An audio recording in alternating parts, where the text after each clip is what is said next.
बिस्मिल्लाहिर्रहमानिर्रहीम अस्सलाम वालेकुम रहमतुल्लाह। शहबाज शरीफ ने सोचा भी नहीं था कि चीफ़ जस्टिस याहिया अफरीदी, जिसको मैंने अपनी मर्ज़ी से लगाया, मेरिट की धज्जियाँ उड़ाते हुए नीचे से ऊपर ला के बिठा दिया।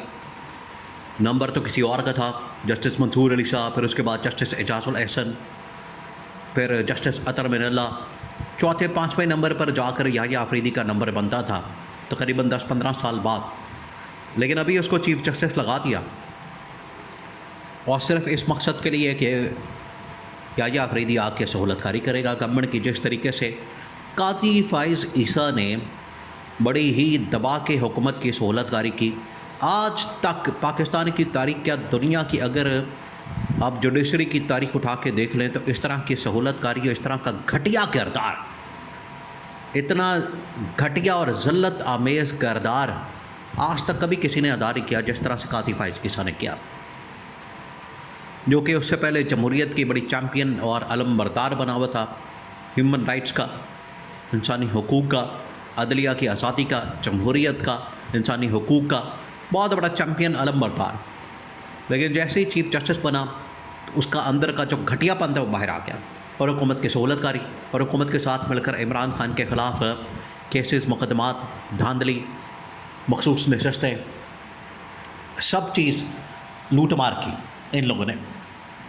तो याहिया अफरीदी भी उसी की एक्सटेंशन थी। उसी के एक्सटेंशन को समझते हुए इन्होंने याहिया अफरीदी को चीफ़ जस्टिस लगाया। लेकिन अचानक से याहिया अफरीदी के अंदर ऐसा कौन सा, अब उसका ज़मीर जाग गया है, या वक्ती तौर पर जाग गया, या परमानेंट बाकी जाग गया, या वक्ती तौर पर जाग गया, इसको कॉल आएगी, डंडा आएगा, उसके बाद ये फिर सॉरी करके निकल जाएगा, या ठंडा पड़ जाएगा, झाग की तरह बैठ जाएगा, होगा क्या। लेकिन अभी जो उसने बातें की हैं याहिया अफरीदी ने बतौर चीफ़ जस्टिस, उससे तो थोड़ी सी उम्मीद की किरण पैदा, ऐसा लगा कि हो सकता है कि इंसाफ हो, पाकिस्तान में मिलना शुरू हो जाए, PTI जाए, अदालतों के अंदर इमरान खान की रिहाई हो जाए, आम आदमी को इंसाफ मिलना शुरू हो जाए। क्योंकि जब ये 27वीं तरमीम, आप ज़रा इमेजिन करें कि जब 27वीं तरमीम हुई तो आपको पता है कि आईनी अदालत बन गई।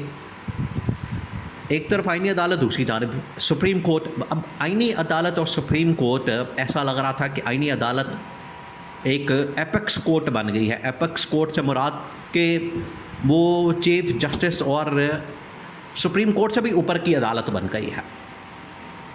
और चीफ़ जस्टिस को याहिया अफरीदी को, सुप्रीम कोर्ट को प्लाटों के केस या तलाक़ों के केस तक महदूद कर दिया गया।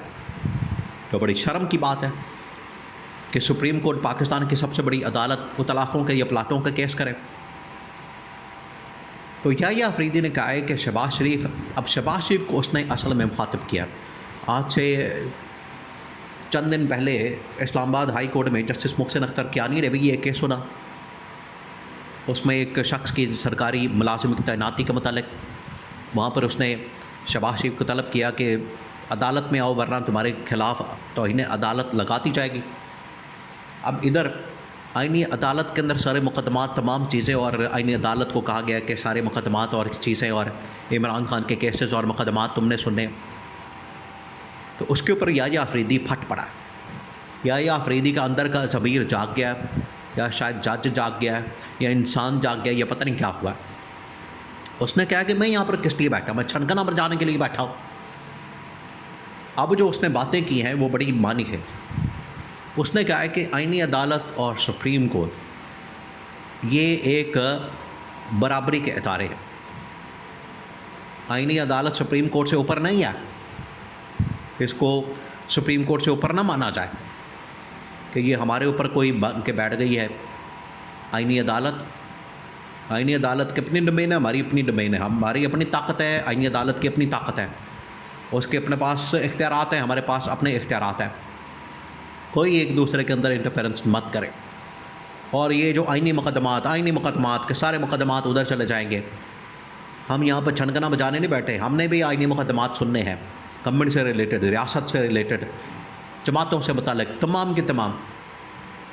और इमरान खान का केस भी मेरे पास लेकर आए, 2 मिनटों के अंदर मैं फ़ैसला करूँगा। अब ये याहिया अफरीदी, पता नहीं ये वही याहिया अफरीदी है या बदल गया, उसके अंदर रूह कोई और आ गई है, या उसने पता नहीं कोई शरबत पी लिया है जिसकी वजह से दिमाग को चढ़ गया वो। तो ये मसला हो गया। मशरूब आपको पता है ये लोग पीते हैं जिसकी वजह से दिमाग को चढ़ जाता है, बंदा इस तरह की बातें करता है जो ख्वाजा आसिफ भी करता है अक्सर में। जब बहुत ज़्यादा मशरूब पी लेता है तो रात के वक्त उसके ट्वीट्स के ज़रिए से गंदी फिल्में, गंदी वीडियोस और इस तरह के लिंक और फिर उसके बाद अजीब व गरीब बातें वो आती हैं। सुबह वो फिर उसको डिलीट करने पड़ते हैं जब होश उसको आती है, मशरूब पी के होश चले जाता है।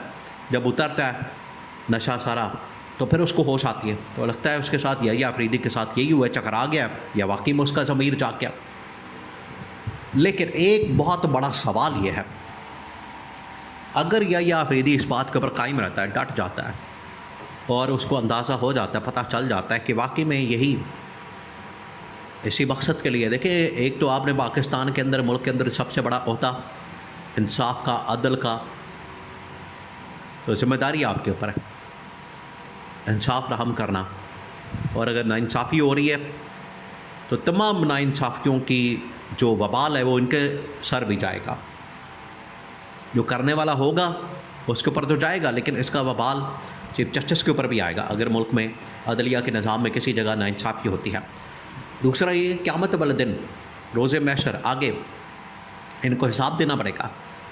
तो अब उसका ज़मीर जाग गया है या वाकई में जाग गया है या वक्ती तौर पर जाग गया है, उसको सुला दिया जाएगा, कॉल आएगी, डंडा आएगा, बैठ जाएगा। तो ये बहरहाल उसने करती है, हिम्मत की है, जुर्रत की है, दिखाई है और शहबाज शरीफ को ललकार दिया, क्योंकि ये वो शहबाज शरीफ है जो कि असल में अदलिया के अंदर मुदाखलत करता है, इंटरफेरेंस करता है। उन्होंने, अदलिया ने बार बार एग्जेक्टिव को, गवर्नमेंट को कहा कि हमारे मामलात में मुदाखलत होती, कैमरे लगाए जाते हैं। अब आप ज़रा इमेजिन करें कि घरों में, जजेस के कमरे में, एक तो होता है कि चलें किसी होटल में कैमरा लगा के आप किसी शख्स की अननोन खातून के साथ आप वीडियो बना लें गंदी, तो ब्लैकमेल करें। यहाँ तो मियाँ बीवी एक कमरे में अगर रात को सो रहे हैं तो ज़ाहिरी बात है उनका हक़ है, उनके पास सारा कुछ राइट है, हर चीज़ उनके ऊपर हलाल है, उसकी वीडियो भी बनाते हैं और उसको ब्लैकमेल करते हैं। ये जजेस के साथ हुआ है। तो जजेस ने कहा ये हमारे मामलात में मुदाखलत मत करें, और ये जो मुदाखलत है नंगी किस्म की, गंदी किस्म की, इसको हम बर्दाश्त नहीं करेंगे। तो या अफरीदी अड़ गया, डांट गया, और अगर इसी तरह से कायम रहता है तो PTI के पास ये ऑप्शन आ जाती है, क्योंकि इमरान खान कह चुका है कि अब अदलिया के मैदान में जाएं और जाके वहाँ पर अपना केस लड़ें, मुकदमा करें, अदलिया के मैदान में, अवामी मैदान में भी, अदलिया के मैदान में भी।